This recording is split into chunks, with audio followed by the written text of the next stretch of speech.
Hi everyone, Lynn here. Welcome back to my channel. I just yanked my video off the air. The one on how to make paper doilies, sort of. For the simple reason that I wasn't happy with how I explained one of the doilies to make, and it's this one here. Let me just pick up one so you can see it. So I just wanted you to know, if you've already seen the previous video, you might want to watch this one. It'll explain something. It'll explain things a lot better than what I did. So going in the order that I was going, this is going to be at the end of the video.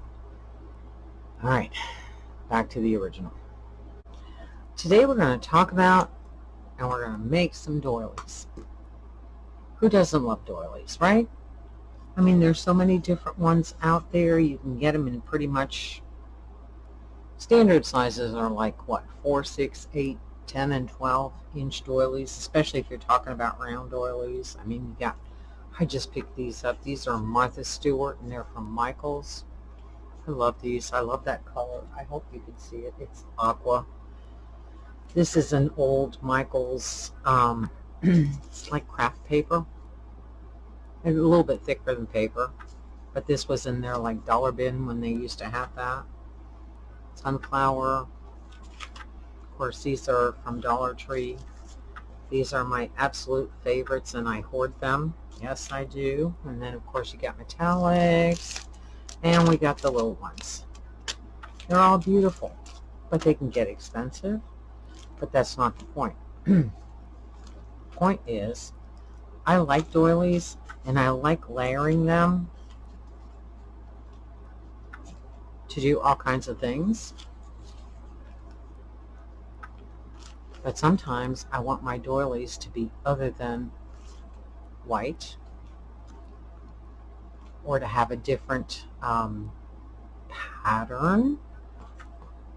Sometimes I want to use pattern paper. Sometimes I want to use book pages. So I'm going to show you how I make 4 different doilies.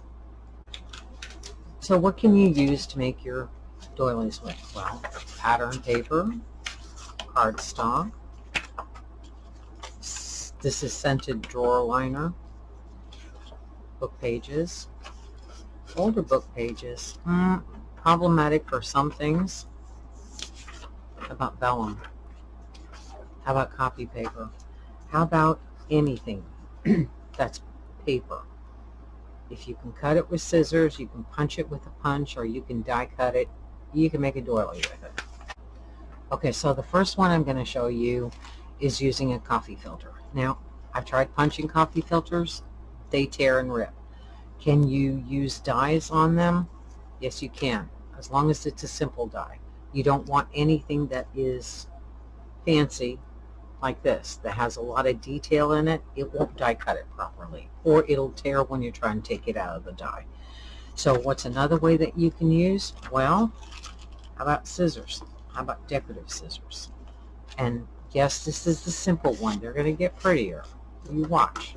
Okay? So I'm going to take my decorative edge scissors, make sure I've got it facing the right way that I want. I'm just going to go around. And I'm going to start at the bottom here. And I know that my scissors don't cut like right there. Okay? So I do have to reposition. So when I reposition, I'm going to put the hump of my scissors right on top of the hump that I just cut. And I'm going to do that going all the way around. Now, this is not going to give you a very detailed doily, but it will add something to your coffee filters. Do you have to use it as a doily? Absolutely not. Can you use it to make tucks with? Can you use it to make envelopes with? Whoops. All right, come on. Yes, you can use it for whatever. It'll just give a nice little detailed edge. And of course, you can cut it smaller. You can cut it as big as you want.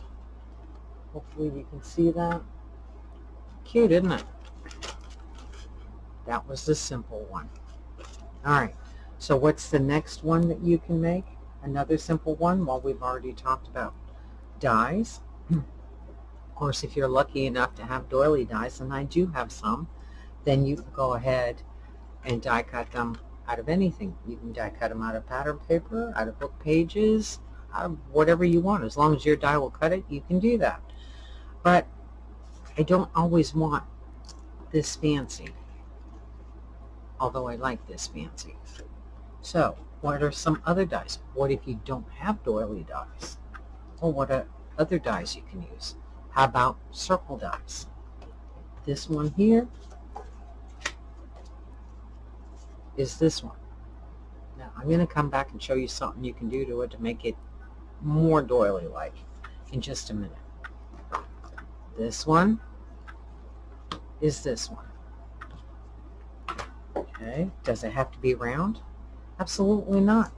You can make it in a square shape, and if I can find it, I will show you. Now, if I was using this as a doily, I would probably either fold it in half, whoops, to make it a triangle, tuck it around a page, or I might cut it in half and have the triangle shape. That's what I would do. All right, how about a fancy die? Well, yeah. How about with vellum? And how about with the book page? Now this was somewhat problematic because it's very detailed, and I did tear it when I took it out of the die. That's the problem with flimsy paper. You have to be extremely careful, and I mean, I did get most of it out, not all of it die cut, and then I tried it again a second time, and I just got worse at it. So for me, I would use these the older papers that would tend to tear more. I would probably use those with a less detailed die. But that's something that you can use. All right? And then, of course, you can always do oval. And here's my oval. Now you could wrap it this way around your page. You could wrap it this way around your page. And, of course, you can always cut it in half. That's going to be my next video, how I use all these to make tucks, etc.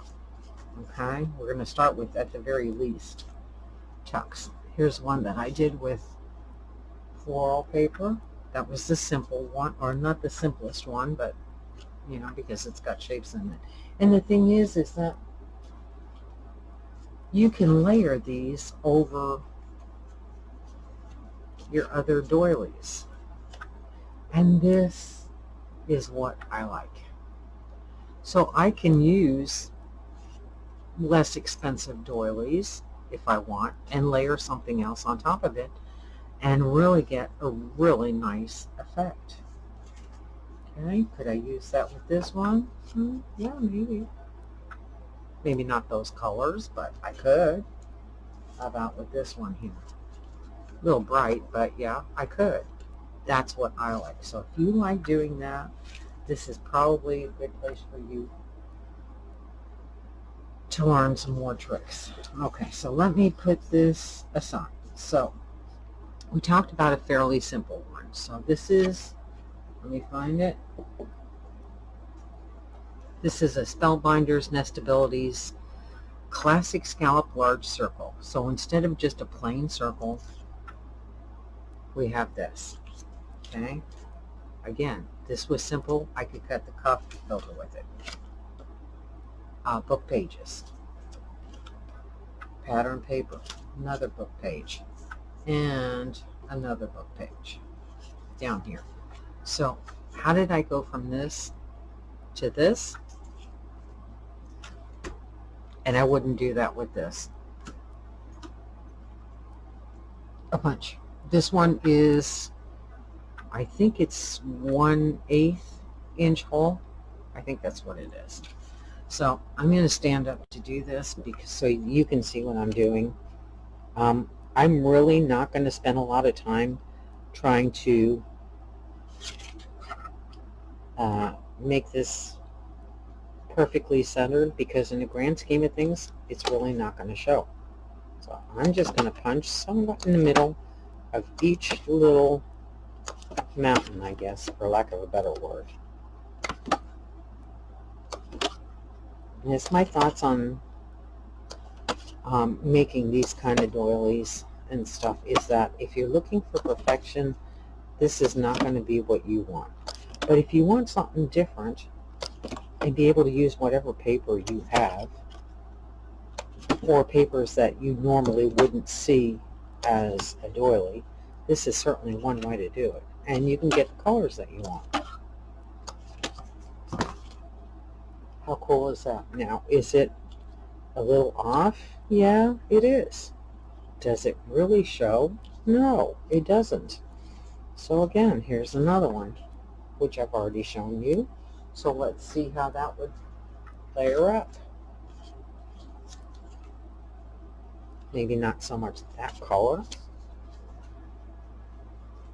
Let's try it on the white. It's not quite big, but then you could always go with a bigger size. But it gives you a little something extra on your papers. Okay, so I'm going to move that out of the way. Alright, so the next one I want to show you is using this punch. And I think this is We Are Memory Keepers. It doesn't really say on there. This is the mini 8 punch, I guess is what it is. And it actually punches a circle shape. Now this one here is a 6-inch punch. I really wish that I'd bought the 8-inch ones when they were out, but I didn't. So I only have 2 of these, and I'm glad I have them. And I did buy them at Tuesday morning because I found them expensive. But, you know, that's a whole nother story. So, believe it or not, I actually had a big learning curve in learning how to use this punch. So I'm going to show you how to use it today for those of you who may have the punch and have never used it because you struggle with it. So basically, you're just lining up your paper into the corner. So it's touching this ledge and this ledge. And you punch. Rotate. Same thing on the next corner. And the next corner. And the next corner. And I got to move this stuff out of the way. Okay, now you're going to flip it over. Line up this into the corner. And then make sure that this side here is right up to the ledge, and punch. And you got to take out the little square that gets stuck in there, and punch, and punch. And you got one more, but now you don't have anything to really line up, so you really have to just kind of go for it. Sometimes I have to use a pencil to get it to go in there the way it needs to go. And there you have it. You can see it better on this side. Easy peasy, right? Again, how about we layer this on top of a regular doily? How pretty is that? Or how about we layer a book page on top of it? Does that not all of a sudden start looking like it's doily-ish? Maybe it's just me. But I like my doilies. So that's what I do. And I like layering them, so that's what I do. I have one more to show you, but I got to do something first, so hang in there. Okay, so making these types of doilies was not my original idea. It was actually, the first time I saw it was actually on a blog by a lady that does or did a lot of scrapbooking. Her name is Gabrielle Pollaco. Now she also has a YouTube channel, but I looked for a video specifically on her channel and didn't find one. I'm going to go ahead and link her YouTube channel down below anyways, but I'm going to also post a link to her blog post on how she makes these. And then I'm going to show you my version. So the wonderful thing about making these doilies is that you can make them any size that you want. Your piece of paper can be as small as 2 inches, and it could be as big as you want it to be. As long as it's circular, it doesn't matter. So what can you use to make a circle? Well, obviously, if you have a circle cutter, like I have this one, if you have circle dies, you can use a plate. Any size plate will work. A cup, a glass, a bowl, whatever. Anything that you can draw a circle out with and then just cut that shape out will work for this. The only other thing that you need for it is a corner punch. And I love my Martha Stewart punches, so this is the one I'm going to show you how to do this with today. Okay, so the first thing I want you to do, if you want Doily to be symmetrical, I'm going to show you how to do that. Otherwise, you can just take your circle, put your punch in, and punch all the way around. It won't be perfect. If it doesn't bother you, then that's what you can do. I mean, it doesn't bother me either if there's some flaws in it, but I want it to be somewhat more symmetrical. So that's what I'm going to show you how to do. So once you've got your circle, I'm going to use this one here, cut out whatever size it's going to be, which this one here I've decided is going to be a 6-inch circle. Tape out yourself a 6-inch square, 6 by 6. And this will make your life easier, okay? It will make it more symmetrical if that's what bothers you. So then all you need to do from this point on is you need to determine the halfway point on 4 sides. That's it. And we already know that half of 6 is 3, so we're going to go ahead and from this corner measure out 3 inches, and we're going to make a little mark, just a little mark on the edge. And we're going to do the same thing on all 4 sides. Does this have to be perfect? No. This is just to get some kind of balance in your punching to make it less jaggedy. And I'm going to insert a picture here of one that I just punched without thinking about what I was doing. Okay, I said I was going to show you a picture of what happens if you just punch around, and that's basically what I did. I just put my punch in and went all the way around, no tick marks, no nothing. This is where I'm at. Okay, and where's my little piece here?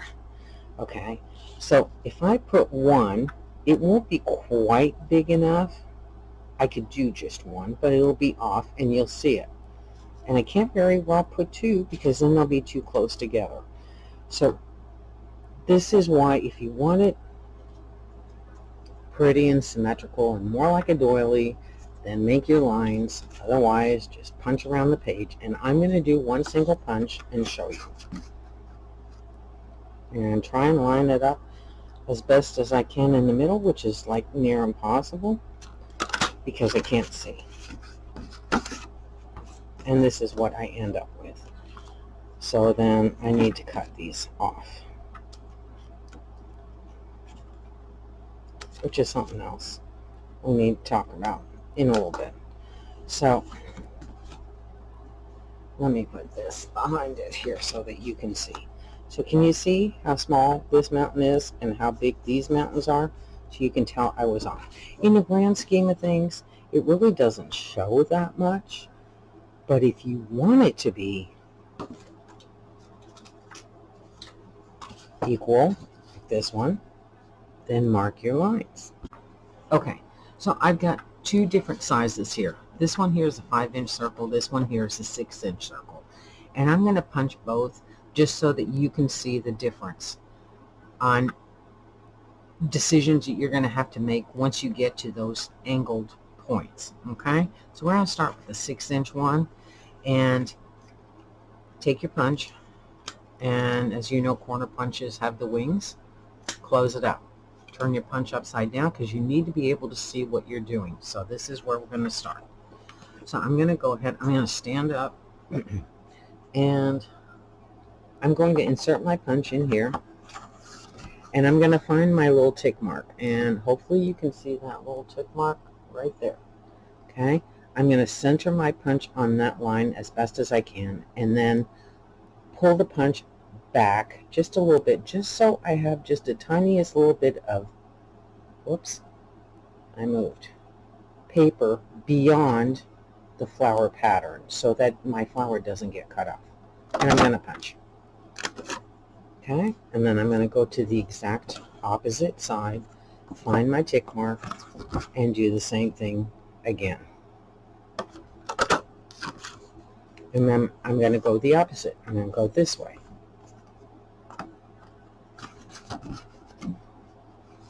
There's my mark right there. Again, just a little bit centered. Whoops. Gotta be careful if it gets caught. Okay. Otherwise it'll rip. And you can do this with any kind of paper, obviously. Alright.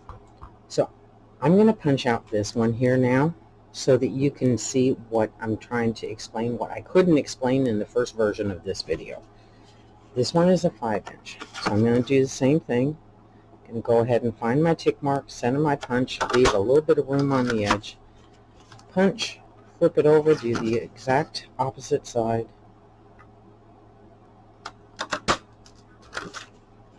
Then do, so this is what I'm considering my first 4 punches. So basically this would be your 12, 3, 6, and 9 on a clock. Alright, let me clean this up. I'll be right back. Okay, so you're going to have one of two things happen, and to show it to you better, I've actually punched my punch flower on the corner on a scrap piece of paper, just so that you can see better what I'm trying to explain to you. Okay, if I were to put this, let me cut this in half. Alright, so if I were to put this here just to see where it's going to go, if I punch on this tick mark here, you can see that I'm going to have a lot of leftover cardstock here that's not going to be die cut or punched out. Okay, so in this particular case, then what I'm going to want to do is move over and punch in between this mark and this punched piece, and I'll show you how to do that in just a minute. Now on this particular one here, if you place, and I probably should have used a different color because you're not going to see that, but pretend that you can see it. Okay, here's my punched piece. I'm going to put it on top of my tick mark, and hopefully you can see that. Okay, now you can see here that there's some room, and that's okay because we want to overlap our punches anyways. So on this particular one, I would go ahead and punch on the line and then punch in between, and I'm going to show you how to do that too. So it really is helpful if you want it more symmetrical, more equidistant. It really is helpful to make your tick marks. And the thing is that you can put your tick marks, do your punching, do this on the back, flip it over, and your front is nice and pretty because it doesn't matter. Okay, so let me start back up with this one here, and I'll show you how I do this. So, like I said, on this one here, if I punch there, then I'm going to have all this unpunched area on each side. So I'm going to punch in between this mark, which is going to be hard to see, and this area here. But I'm going to overlap slightly. So I'm going to go ahead and put my punch in. Again, I'm going to stand up so I can show you this. Okay, the first thing I'm going to do is try and make sure that I have a little bit of paper here. And then see in the corner there, you can see some space. That's this corner here of the punched piece. You want that. That's your overlap. Okay? Go ahead and punch. Alright, so now can you see what you got there? So now you're going to go in between this punched area and that punched area, leaving the same amount of room on both sides. So basically you want to center your punch in between these two punched edges.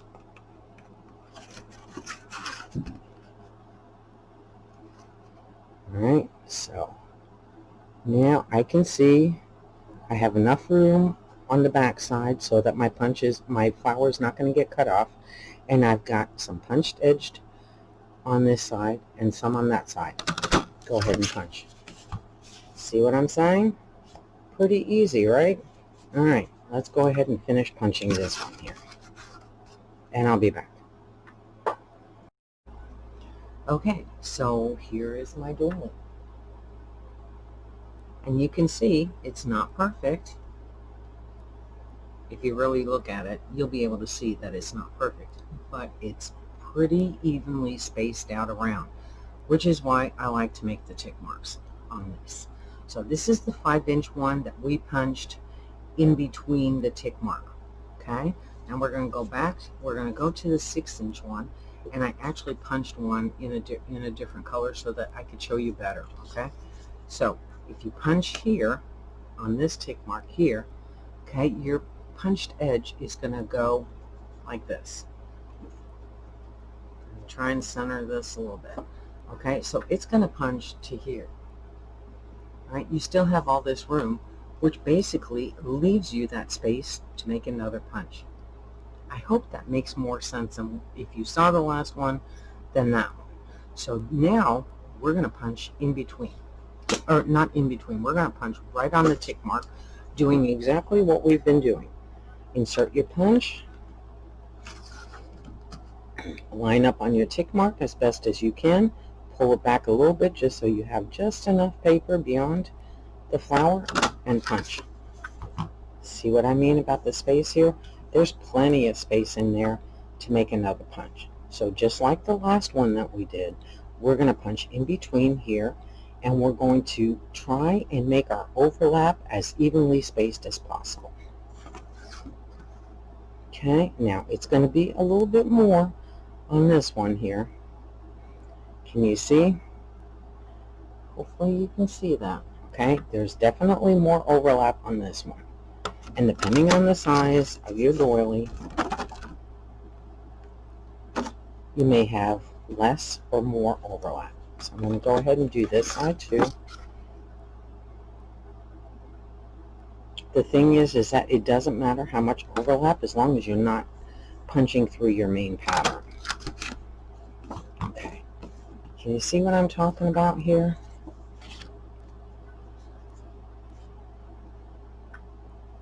Okay, so I'm going to continue to punch this around, and I'll be back. Okay, so this is my finished doily. This is the 6-inch one, and I want to show you what the difference is. Okay, this is the one that we punched on each and every tick.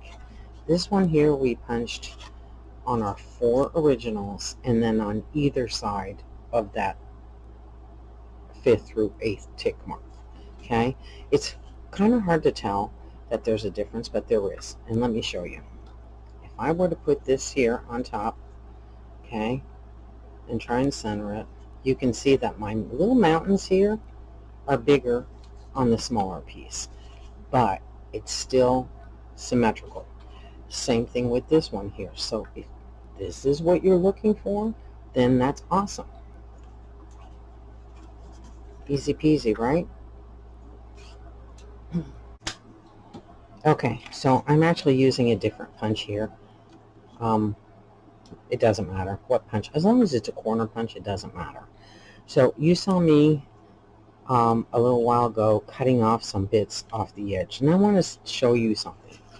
If your punching is off, and this will happen especially if you're not using marks to show you where to punch, okay? Because your punches won't be as even. So you'll end up with little strips, and I'm going to over-exaggerate it. Okay.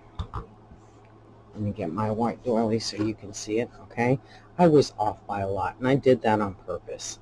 So how do you fix something like that? I mean, obviously you can't put another punch in there, but you can make it somewhat the same. So all I'm going to do is I'm going to go ahead and put my scissors in this thing, cut straight across, and then on this end here, and cut straight across. Same basic shape. I mean, my cutting is really bad here. Same basic shape, just much bigger. So that's how you fix that. And obviously you would continue your punching, or you can do all your punching and do your cutting. If you use, the tick mark method like I showed you, you shouldn't run into much of that. And honestly, this is really an easy thing to do. The more that you do, the more that you make and punch of these, the easier it gets to tell, like, where on your tick marks you need to punch. Look how pretty that is. Isn't that pretty? Does that not make like a doily looking thing to you? Anyways, I love this. This is like one of my favorite things to do, and I haven't done it in a long time. And I'm so thankful to Gabrielle for showing us how to do this. So, like I said before, I've left links below. Go ahead and check out her channel and her blog, and you'll see some of the most beautiful things that she makes. All right, back to the original video. So what did you think of that? Pretty simple, right? I mean, yeah, they're not fancy like this, but they're still doily. I call them doilies, you know, and like I said, layer them up, and you end up with something really nice made with papers that you want in the size that you want. So next up, the next video I'm going to do is I'm going to show you how I use my handmade doilies along with store-bought doilies to make tucks. And I have a few other ideas that I will do in a different video, but this is where I wanted to start. So I hope you enjoyed the video, and if you did, go ahead and give me a thumbs up. Don't forget to leave me a comment, and if you have any questions, leave them down below. I'll answer you. And don't forget to subscribe. See you in the next video.